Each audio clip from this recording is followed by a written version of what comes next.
Zoom recording. This is my first time doing it on the app, so I don't know if it's coming through the app or you have to log into the Zoom. So if you are watching through the app, hopefully you can also hear me. If not, there is information when you RSVP on the Zoom link. So I'm just gonna go ahead and get started and start talking and share a little bit more about Count the Kicks and who we are and what we do, and give you an overview of how you can incorporate that into your everyday. And so this is me. I am the Associate Director of Programs at Healthy Birthday. This is my contact information. Feel free to reach out to me after this or send me a message on the app. I am having some open hours this afternoon from like 2 or 2:30 to 4. So I will respond to anything during that hours, and then I check it throughout the day. So this is a really cool experience for us. We haven't, I've done several virtual conferences since COVID and everything, but I haven't used so much within an app. So this is really neat. So hopefully you can hear me. All right, so what is Count the Kicks? Count the Kicks is a highly effective evidence-based stillbirth prevention campaign. We developed an early warning system for moms, and with this early warning system, we are saving 1 in 3 at-risk babies in Iowa. And I'll talk about that data in a little bit, but I think we all know that we did not invent kick counting. We just invented the tools and resources to help providers and healthcare professionals to have a conversation with their moms about the importance of fetal movement monitoring and how to track babies' movements, and then to create the tools and resources for moms to feel empowered to speak up. Our campaign is ready to go and low cost. We're in 11 states currently. We partner a lot with state health departments and maternal health to bring Count the Kicks to their state and implement, basically replicate exactly what was done in Iowa to get to that 1 in 3 at-risk babies saved. And so I'll talk about the states where you can get free material here towards the end of the presentation. But if you are in a state that we're not contracted in, you can still get the material. It's just at cost. It's very, very cost effective. So it's like $5 or less for a bundle of brochures. We have tons of resources for free on our website, countthekicks.org. So there's a variety of ways that if you're not in a free state, you can still utilize our resources. And then of course the CE training, which we're offering half off to all conference goers, which is exciting. And so with that, I think it's really important to make sure we're all on the same page when we talk about stillbirth. And so I'm assuming you all know this, but I just wanted to put this on. I like to include this slide because a lot of times especially when I'm talking to, governmental officials or anything like that, we just want to specify the difference between stillbirth, miscarriage, and infant mortality, because a lot of people do get stillbirth and infant mortality confused. A stillbirth is a loss of a baby after 20 weeks of pregnancy. There's 3 classifications. There's an early stillbirth, is a fetal death occurring between 20 and 27 completed weeks. A late stillbirth occurs between 28 and 36 completed pregnancy weeks, and a term stillbirth occurs between 37 or more completed weeks. On average, 23,500 babies are born still every year in the US. A miscarriage is usually defined as loss of a baby before the 20th week of pregnancy, and then infant mortality is the death of an infant before his or her first birthday.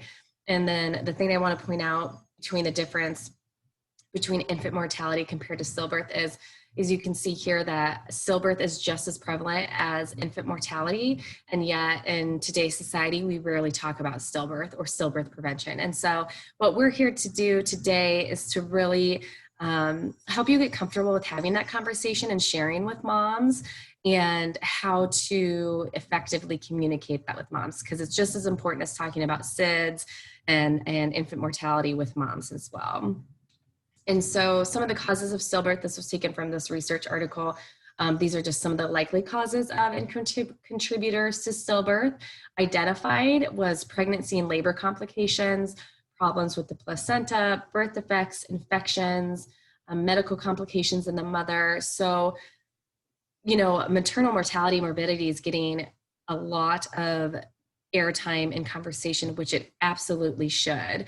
And I think it's important to recognize that stillbirth and maternal mortality or morbidity can really go hand in hand, because it can intrinsically connect together and affect the mom and family unit just as much. And so I think that's something to keep in mind as you're learning more about maternal health and things like that, of how stillbirth can affect that.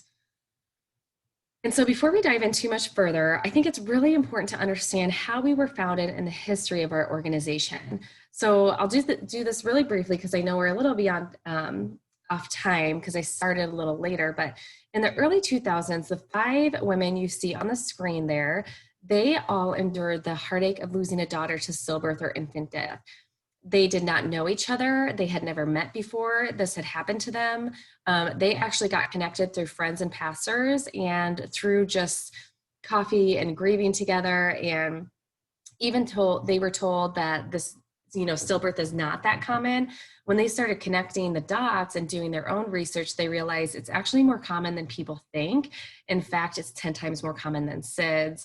1 in 167 pregnancies ends in stillbirth. And so that got them thinking about what could they do to channel their grief into something else to honor the daughters they lost.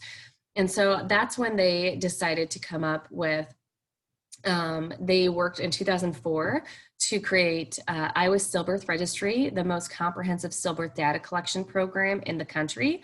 They worked with U.S. Senator Tom Harkin at the time and secured some CDC funding for the project.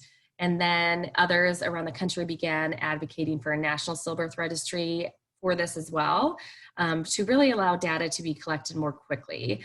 A couple of years later, some of the women were at a conference and they were sharing about the results of their stillbirth registry and how they got that started. And while they were there, they learned about a public health research that had taken place in Norway that demonstrated a 30% reduction in stillbirth by teaching pregnant women how to monitor fetal movement during the 3rd trimester of pregnancy by doing kick counts on a daily basis. And it wasn't just that. When they started really looking into this, there were other research studies that really recommended and had research behind the importance of fetal movement monitoring. So kicks, rolls, punches, and jabs during the 3rd trimester. And that it's a free and easy, reliable way to monitor a baby's well-being in addition to regular prenatal visits. And so the women came back and they said, this is it. This is what our next project is going to be. Even if we just saved one baby, it would be worthwhile. So in 2008, pun intended, Count the Kicks was born. The next year, they created Healthy Birthday, which is actually the nonprofit overseeing Count the Kicks. It's a 501c3 nonprofit, and we're based in Des Moines, Iowa. As really a way to help fund the efforts to spread Count the Kicks. It started out as a very grassroots initiative and campaign. They worked with a local marketing company here in Des Moines and Iowa Department of Public Health to create the Count the Kicks materials that you are familiar with today and see today with the bright, colorful. And they really wanted to create a mom-centered, mom-focused, positive, empowering campaign. And that's exactly what they did. Then 2013, they created the web-based Count the Kicks app. And then it was in 2015 when the free app that you're probably most familiar with today was created. And it wasn't until 2017 when they hired their first ED, executive director. Up until then, we were really just working with a part-time contractor and saturating the market, birthing centers, OBGYNs, midwives, as much as possible from like their basement and sending out materials and things like that. Working through IDPH. And so in 2017, the first executive director is hired. In 2018, so stillbirth data is a year behind, and I'll go into data here in a second, but last fall, we received 2018 numbers, and we noticed there had been a reduction in stillbirths from 2008 to 2018 in the decade since Count the Kicks began in Iowa, 32% reduction. So that's really exciting, and really IDPH officials have said there's been nothing else that has really been happening in Iowa to signify such a great decrease in stillbirth. And so we want to keep the momentum going and we want to spread this. And that is why we're talking today. I'm sharing this information with you so you can utilize it with your clients. And so when we talk about data, I already mentioned this, but 1 in 167 pregnancies ends in stillbirth. It's a lot more common than people think, and we need to be talking about it. Racial disparities disparities persist. Black moms, 2 times more likely to experience a stillbirth, 1 in 94. This is unacceptable. Hispanic women, 1 in 191, and then white women, 1 in 204. And again, that statistic that really always catches my eye is that families are 10 times more likely to lose a baby to stillbirth than to SIDS. I think this is really important because even when I was pregnant, I remember during all my classes and prenatal classes and everything like that, we learned a lot about how to take care of baby, which is very valuable. And I'm not underestimating or anything about SIDS because it is important. Back to sleep campaign, not smoking, keep the fan on, cool environment, everything like that. But we spend all this time talking about this and hardly anybody talked to me about stillbirth prevention. A couple of nurses would talk to me about fetal movement monitoring, but we need to add that into the conversation when you're doing your classes, when you're talking to your moms and things like that. And that's why we're here today. And so the Iowa stillbirth data, again, you can see Iowa is the blue bar and the yellow line is the US average.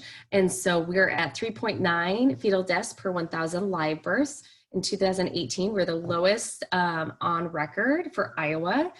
Still though, Iowa families lose an average of 174 babies to stillbirth every year.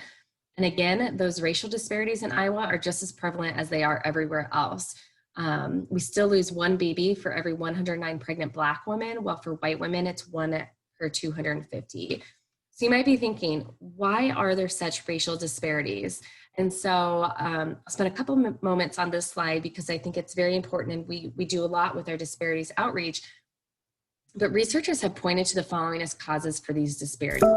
I don't think this is anything that would be surprising to anybody, but I wanted to share it. And so epigenetics, those physiological variations that are caused by external or environmental factors, literally changes in the DNA. Other environmental factors like systemic racism and toxic stress, basically years and years of being treated unequally and or unfairly, essentially being an African-American woman in a systemically unjust society and everything that comes with it has led to true and real pervasive health issues for Black women. Those predispositions to certain conditions like gestational diabetes, high blood pressure, all linked to maternal stress. Experts have said that Black women are less likely than other races to receive early treatment for these conditions. Access to healthcare, socioeconomic barriers. If you take one thing away from this slide, it's this last bullet where it says research shows education is not a determining factor. A college-educated Black woman is still more likely to lose her baby than a high school-educated white woman. And so what are we doing at Count the Kicks to help reduce the disparities in stillbirth? We're continually looking for funding opportunities to focus on this. I'm working on a grant right now that is really working with faith-based communities and beauty salon communities to educate them on the importance of sharing Count the Kicks messaging within their community. We did a focus group a couple of years ago where we wanted to know where African-American women were really getting their information, their health information. And from that, we created a plan to prioritize our outreach efforts. And so that's when we found out beauty salons and nail salons and their church family and their moms and grandmothers. And so that's when we created the faith-based toolkit, and we're taking that and kind of revamping it a little bit this year. We created these awesome mirror decals. I'm working with a contract worker. She's a pastor within the community. It has been a lot of great outreach. We also have the app in more than 10 languages, and we're always trying to make sure we include culturally appropriate material and languages. So there's a lot of different things that we're trying to work on and do. And one thing that we just did recently is we did kind of like a, I don't want to call it a focus group, more just a conversation, but specifically with women of color to really get some more feedback on what their experience was during giving birth during COVID and then just in general over the years. And so one thing that you'll see us coming up with eventually and soon is really talking to your clients and patients about really pushing that empowerment factor and letting them know that, you know, hospitals' rules and regulations are not law. They can stand up and say, you know, I don't like this nurse. I want to talk to the head nurse in charge or the charge nurse. if they're feeling like they're not being listened to and things like that, is to push back and really step up and, practice some motivational interviewing techniques with your patients to kind of get them comfortable, because I know not everybody's comfortable with confrontation or what they feel would be confrontation in those situations. And so those are some things that we're working on creating. But I think you all, when you have those one-on-one times with your patients and clients, that you really have an opportunity to really focus on that and help your mom feel even more empowered to speak up, whether it's they're not listening to reduced fetal movement that the mom has a concern with, or they feel like they need another ultrasound, or they do feel like they're feeling dizzy and they need to talk to somebody and things like that. So just kind of keep those things in mind. And then really briefly, I'm going to share a video. If you can't hear the video, hopefully you can click on the link. We have a great resource library on our website. And then we also have a YouTube channel where all these videos are done. But I really wanted to show this one. This is from one of our key partners at Iowa Department of Public Health, Kim Piper. She is the executive officer for the Center of Congenital and Inherited Disorders. She's also the project director for the Iowa Stillbirth Surveillance and Prevention Programs. And so she has been with us from the very beginning, and she's a fantastic woman. She used to be an OB nurse, labor and delivery nurse. And so she has that in-person health connection, as well as now working in state government. So here is her story. Before I came to work at the health department, I was a labor and delivery nurse at one of the larger hospitals here in Iowa. So I know firsthand the impact that a stillbirth has on families, as well as the providers. And I have also seen the situations where the woman has monitored her baby's fetal movements and has come in because she's noticed a decrease in those movements, and that baby has been saved. So I know that it works, and I know that Count the Kicks make a difference in saving the lives of babies. I think anyone that takes care of a pregnant woman should be teaching her about how to monitor her baby's fetal movements. There was one time when a family had a stillbirth delivery, and as I was dressing that baby after it was born, I realized that that little boy was never going to ride a bike, and that little boy was never going to go to school, and that the parents would never be able to watch their son graduate from school. And even though you try to be professional and a little bit detached just to make it through your day, you can't help but be affected and know how important it is to prevent these stillbirths from happening. So one thing that she talks about is, how research shows that babies can be saved if expectant parents are educated about tracking their baby's movements and immediately reporting any changes in the baby's movement pattern to their healthcare provider. Something we'll talk about here in a little bit is how you implement this into your workflow. And one thing to really make sure to address with your moms and families is, who do they contact if there is reduced fetal movement, and what if it's at 2 a.m.? I mean, I was doing a presentation the other day where, somebody was like, well, I would not tell my patients to contact somebody at 2 a.m. Absolutely, I would. That is what they are here for. You will hear that time and time again. That is what providers want. They want to hear from their patients. There should be like an after hours line. So making sure your moms and families know who to contact is key and really important. So here is the research study I talked about earlier from Norway. Dr. Ruth Ritz, she also sits on our medical advisory board. She was part of this study, and she stated, tracking fetal movement is a non-invasive way for expectant parents to monitor their baby's health in the 3rd trimester of pregnancy. Babies can be saved when expectant parents are educated on getting to know their baby's normal movement pattern starting at 28 weeks, and to speak up if they notice a change.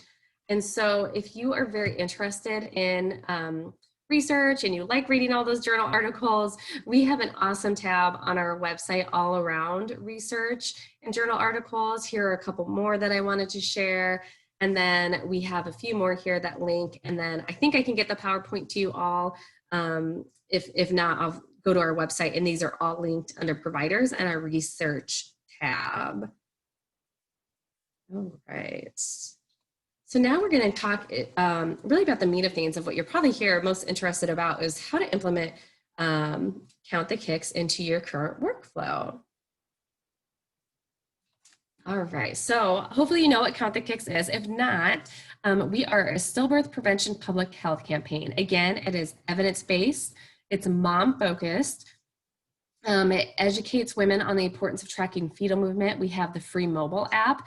It's free of ads. It's fantastic. I highly suggest if you're listening right now to download the app yourself and log in and just play around with it, become familiar with it, because I'm really going to stress a lot that you want to show your clients this in real time. If you have somebody that maybe has broadband issues or doesn't have access to a smartphone or something, we also have paper charts available as well on our website that they could use. And again, it's all about the empowerment. It's one of my favorite things about the campaign is empowers moms to speak up to providers if there's a concern. And so here's a screenshot of somebody counting for twins, Snicker and Doodle. It's free. It's available in 12 languages: Amharic, Arabic, Chinese, English, French, Haitian Creole, Hindi, Marshallese, Russian, Spanish, Swahili, and Vietnamese. That is a lot of languages, but all needed. If you work with a certain demographic that we don't have a language for, I would love to learn about it, because what we really want to do is create a useful tool for you and your moms. And so if you have somebody that has, Burmese and a certain dialect, and you know that, feel free to reach out to me. And of course it takes funding, but I will look for grant funds. And it is not something that is that expensive that we can't look into doing. And again, we want to do that for you all and your moms. What's really great about the app is you can share kick session results on social media, or they can send directly to the provider. They can share them with you. They can share them with their significant others, especially during this time of COVID, where we know, or we have heard, that a lot of places are stretching out prenatal appointments. This is just another touch point that moms can have with providers, saying, hey, here's my daily counting, or here's my weekly counting, however often they want to send it to their provider. So many providers now have, online secure sites where they could just attach it. They could do that. Push notifications. And so again, reminders to continue to count kicking.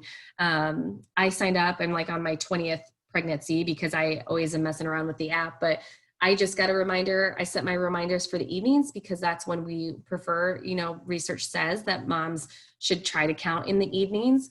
And so we get friendly reminders, like, hey mom, don't forget to count, and things like that.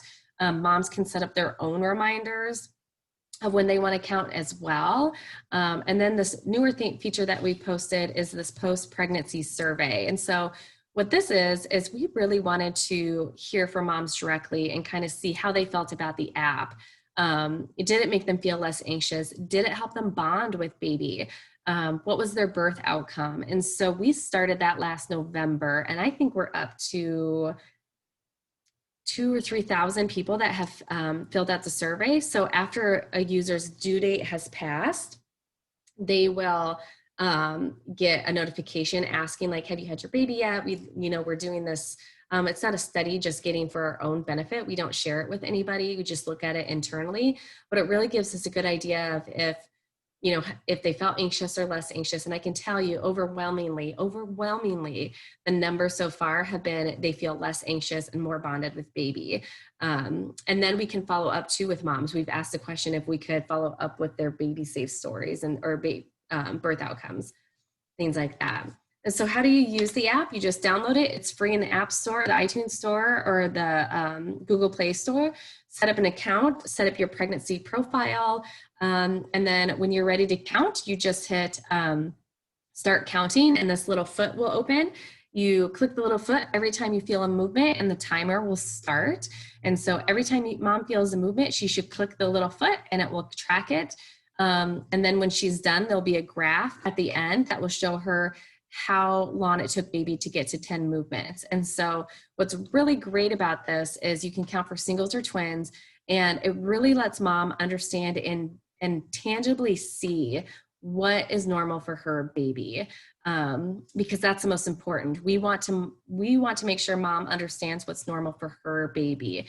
And so what's normal for my baby, and maybe it is my baby gets 10 movements in 12 minutes, and my friend Kimberly's baby gets 10 movements in 35 to 40 minutes. And so Kimberly knows 35 to 40 minutes is normal for her and her baby. And I know about 12 minutes is normal for my baby. So let's say, what's a change? Maybe one day I'm counting and I get my 10 movements, but it takes 45 minutes to an hour versus that normal 12. And so at that point, I would probably just call my provider and kind of see, what do they think is going on? What would they like to do? And next steps and things like that.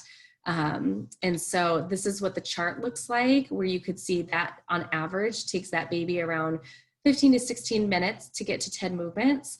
And so if I was tracking my baby, you would see that line shoot up because it took 45 minutes that last session. And so that's just something that it's that tangible, that visual that moms can see and know when to contact their provider. And then they don't have to remember. I remember being pregnant with my second and having a toddler and being like, oh my gosh, I have to count kicks now. And I can't remember how long it took last time or last night. Did it normally take 25 minutes or did it take 5 minutes? I had two very active pregnancies with my boys. They would get their 10 movements and I want to say almost 5 minutes or less. And then my daughter, she was my second, she took a good 30 to 45 minutes. I remember several times working with my provider and calling her and asking and going in and things like that, because it just, eventually I realized that was her normal. But yeah, it's just something, every pregnancy, every baby is different. And then we have our sample chart there too. And so how do you implement this, or how do you talk about this with your moms? And so many women or so many providers, they don't want to scare moms. And so I think it's really important to notice, and through one of our surveys, we found this out, like, women don't want things sugar-coated. I mean, give us the facts. So pregnancy is full of risk. We all know that we talk to moms about. Stillbirth is another risk that moms deserve to be educated about.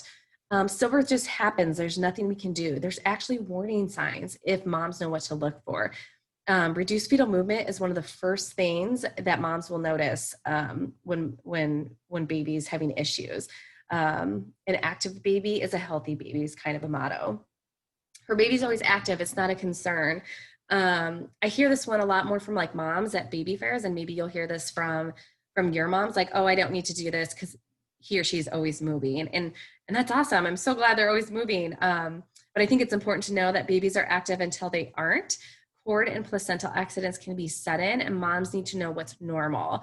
And that's really the key. So when I'm talking to a mom at a baby fair and she says this, I say, that's great, but you just want to make sure you do know what's normal for your baby. So is it 5 minutes or is it 20 minutes? Is it 15? So it just gives moms that extra bit of assurance and confirmation.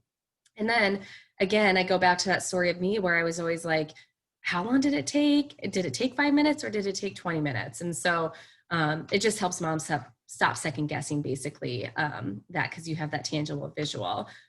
She's almost at her due date. I don't think providers or anybody thinks this, because this is a misnomer, but the risk of stillbirth increases as a mom approaches or exceeds her due date. Some other misconceptions we've heard over the years: babies move less closer to their due date. Babies do not move less, they move differently. You may feel less sharp kicking and more rolling. However, if you're monitoring the baby's movements at the same time each day, it should still take the same amount of time to feel 10 movements. Here's a big one. I can hear baby's heartbeat on a Doppler device, so I don't need to worry about movement. A change of baby's heartbeat is one of the last things to occur when a baby is in distress, whereas decreased fetal movement is an early sign. Not only that, but a lot, we've heard some lost stories where moms were using a Doppler device and thought they heard the heartbeat and it was their own heartbeat. And so unless they're a trained professional, they should not be using a Doppler. Baby's just getting ready for birth and running out of room. This seems more like an old wives' tale, like maybe a grandma would say or something, but baby should continue to move up to and during birth. And then here's probably the most recent one that you're probably thinking of is mom should get 10 kicks in 2 hours. This is actually outdated information now. And what research now states is that mom should be focusing on fetal movement in general. Again, that normalcy and understanding their baby's pattern. It's all about what's normal for them. We actually have a research article if you're interested in this more. You can read that because I just don't have time to go into it today, but it's a really interesting research article, what they did. And So again, the most important thing that you can share with your moms is really making sure they understand what's normal for their baby. So when do you talk about count the kicks? 26 weeks if they're high risk, or 28 weeks otherwise. You can talk about it multiple times. Please do. If you do any online classes, childbirth ed classes, preparing for birth now in a time of COVID, if you're having all of these calls or things with your moms, make sure to mention count the kicks. Use open-ended questions and motivational interviewing techniques. So let's talk about how to track your baby's movements. Do you know about the importance of tracking your baby's movements? And then share how movements are jabs, rolls, pushes, anything but hiccups. Hiccups are involuntary, so they don't count. We get that question a lot. And this is really important for your first-time moms who are just not sure what to look for or notice when it comes to movements. And so babies start to really start having that pattern around that 25, 26, 27 week time frame. And then sharing the app with your moms. If they're going in for their glucose test, that would be the perfect time for them to sit down and download the app if they haven't yet, if they haven't with you. And then really push your moms, if they are seeing an OB or a midwife too, to share this with their provider to see if their provider knows about count the kicks and fetal movement monitoring. Remember to stress the importance of knowing their baby's normal and speaking up if there's a change. Again, make sure mom knows what number to call if she has a concern. Send a brochure home with mom and an app card, or mail her one if you're not seeing her in person right now. Share with mom that research shows evening is usually the best time to count baby's movement. However, if there's third shift or something like that and they just can't do it then, that's fine. They just need to choose the time of day that works best for them, where they can sit down and really focus on baby. And really tell mom that providers should be asking about baby movement at every single appointment in the third trimester. So they should be saying things like, tell me about your baby's movement. How is tracking your baby's movement going? Encourage mom to really tell her provider about count the kicks and her baby's movement. Again, it's all about that empowerment. We have some sample lesson plans. I don't know how many of you are doing any sort of online childbirth education or anything like this. Or in person, maybe you are doing it in person with, not a lot of people on face masks or something, but these are some great tools and resources on our website that you can literally take pieces of and really incorporate into your current workflow. Really reviewing those common myths with moms. And I would love to know if you are hearing more common myths or misconceptions from moms that you have to correct a lot around this, because we, again, want to create useful tools for you all that are really working with your moms. So this just kind of details over a little bit more in person of the lesson plan. Again, you can get it on our website, countthekicks.org. We have an FAQ that's great to share with moms. We have a lot of great how-to videos, which I'm going to show you in a second. This would be great to share with moms, whether you're doing classes or just one-on-one with moms. So here is this. Count the Kicks is a great way to monitor your baby's well-being, which is why many doctors recommend making this part of your daily routine at 28 weeks or 26 weeks if you're high risk. It's easy to do using our free Count the Kicks app. Just pick a time when your baby is active, preferably the same time every day. Sit with your feet up or lie on your side. Count each movement as one kick by tapping the footprint on the screen, and the app will show you how long it takes to reach 10. You'll soon get to know what's normal for your baby. If you notice a change in the strength of your baby's movements or how long it takes to get to 10, contact your healthcare provider right away. The Count the Kicks app is free and available in 12 languages. Our app makes it easy to track and save each day's kick counting session. You can even email or text your sessions to your provider or family. Don't delay. Visit the App Store to download Count the Kicks today. And remember, every kick counts. So if you remember, I said we have this really great YouTube library of videos. And so you can access all sorts of videos, baby safe videos, which are fantastic to share with expectant parents. And so you just search Count the Kicks and it should show up on the video page. And so when you're implementing Count the Kicks into your classes or meetings, again, become familiar with Count the Kicks materials on the app. order. We'll talk about how to order here in a second, but get the paper copies so you can mail them to your moms if you're not seeing them in person, or give them to your moms. And then review any of our resources, our sample course material on our website.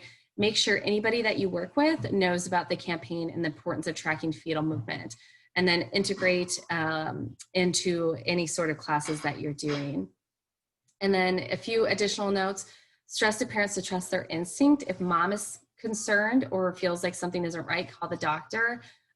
Really share this with the entire family. So if mom's support is her own mom or mother-in-law and husband, make sure they all know not to necessarily question mom if she is feeling like something is off. One of the things that we found through some of our focus groups and conversations is sometimes moms would say something and then they'd get maybe a little pushback from their own mom or grandma saying, it's fine, you know, don't make mom second guess herself, encourage her to speak up if she notices something seems off. Sharing that sleeping lying on their left side is best for them and baby, and then review those common myths. So what sort of resources do we have? We have promo posters, and you can see it's bright, it's colorful. The founders really knew that they wanted this to be an empowering and powerful campaign that was bright. Because stillbirth is such a dark and sad subject, they wanted to create something like this. And if you look at it, it has a very Dr. Seuss-like feel. It rhymes, he's kind of his illustrations. And what they did is the founders actually contacted Dr. Seuss's widow at the time and said, hey, we are creating this stillbirth prevention campaign.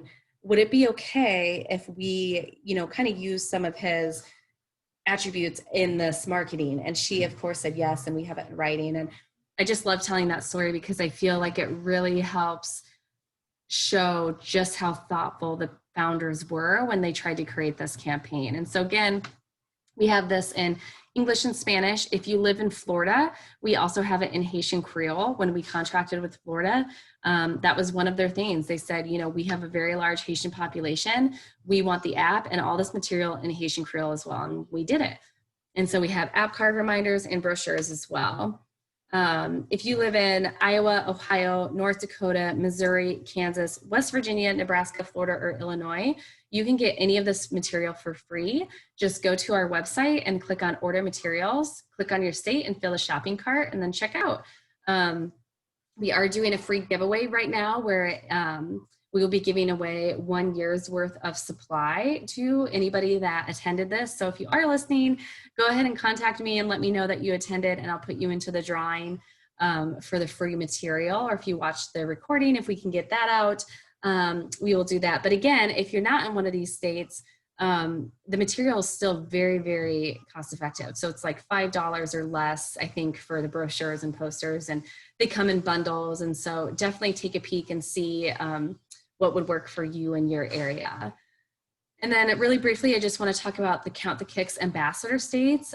We are so blessed to have so many great women that are our grassroots, on the ground ambassadors that really help fulfill our mission. Like I said, we're based in Iowa, and we just can't be everywhere at once. And so a lot of times we have women who reach out to us who are lost moms themselves, or they saved their baby using Count the Kicks and they want to do something more. They want to do something to honor their baby boy or girl that they lost. And so these women are wonderful. They can help at a variety of different ways. They can be volunteers for any sort of event. They can come talk to anybody. They can do PR, media interviews, and they really work to grow partnerships. They can fundraise and more. And so on our website, you can find your ambassador and connect with your ambassador, just as another way to help share Count the Kicks messaging in your state. And then I would be remiss if I did not talk about COVID-19. And so, you know, when we're all united and working toward not burdening our health system, we really do feel like we have a solution that helps take the pressure off through this early warning system. We truly do have a community of moms who are in tune with their bodies and babies, letting providers know when something feels off. And time again, the system works and babies are being saved. We just learned about a baby save in Kansas last week. This mom literally emailed us from her hospital bed a few hours, I think, after giving birth to her beautiful daughter, saying she noticed reduced fetal movement. She received Count the Kicks information from her provider. She went in and baby was born safe and healthy. And so it's stories like that that are just so impactful and moving and really make what we do so important, and you can be part of that. And so we have created a lot of resources because we know moms might be fearful for contracting COVID, or maybe they need to do something with another child at home and not bring, toddler in if they notice reduced fetal movement. I would really stress to moms to not let COVID stop them from being seen if they feel like there's something wrong, because really their chance of contracting COVID versus potentially something happening is far less. So they should contact their provider. And then we also have these Count the Kicks academies for providers. So that's what you guys would really want to view, is a suite of educational videos, guides, and resources to help implement our successful evidence-based campaign and really understand and have that kid counting conversation with expectant parents. And then we also have one for parents, which is also something you'd be interested in, to electronically email this to your expectant parents, because it gives them all sorts of educational videos, guides of how they can get their baby here safely at the website.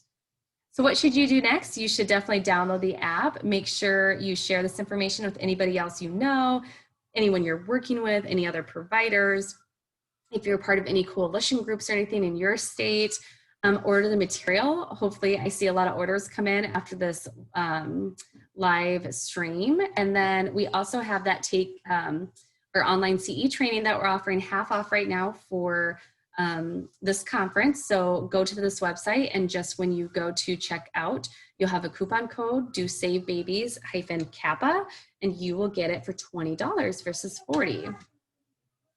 And then we also have these awesome baby safe stories. I'm going to try and show you one. It gets a little bit buffering issues, so it might not work, but these are great stories to share with your expectant parents. They're just moving, they're powerful. Like I just shared the one from Kansas. And so we know that mom to mom interaction and feedback is really what gets attention and really sparks interest of moms. So on social media, you can share these. Follow us on social media and reshare any of our posts and things like that. So we'll see if this video will play. Hold on. She came back Yeah, I on think the monitor and stuff, and she's like, we're just gonna take her. And I'm like, what? And she's like, yeah, I think it's gonna buffer. So there's the YouTube link that you can watch it at, but it is a very moving one. This is baby Nala, and she is just a gorgeous little girl that was saved by her mom. Her mom actually was part of our focus group a couple of years ago about Count the Kicks, and that's how she learned about it while she was pregnant. And she noticed reduced fetal movement, and because of the focus group and participating in that, she actually went in and called in, and she actually gave birth very early, around 25 weeks, 26 weeks. And so it was because of that she knew, and Nala's here today. So again, we have Facebook, we have Instagram, Twitter. I'd love to hear from you. I'd love to know what you're doing in your state and how you plan to implement this. Feel free to contact me, sign up for our newsletter. And I'm excited to be part of this conference throughout the week. I have several times where I'll have open office hours. Feel free to message me or anything like that. And let's save babies together. Thank you.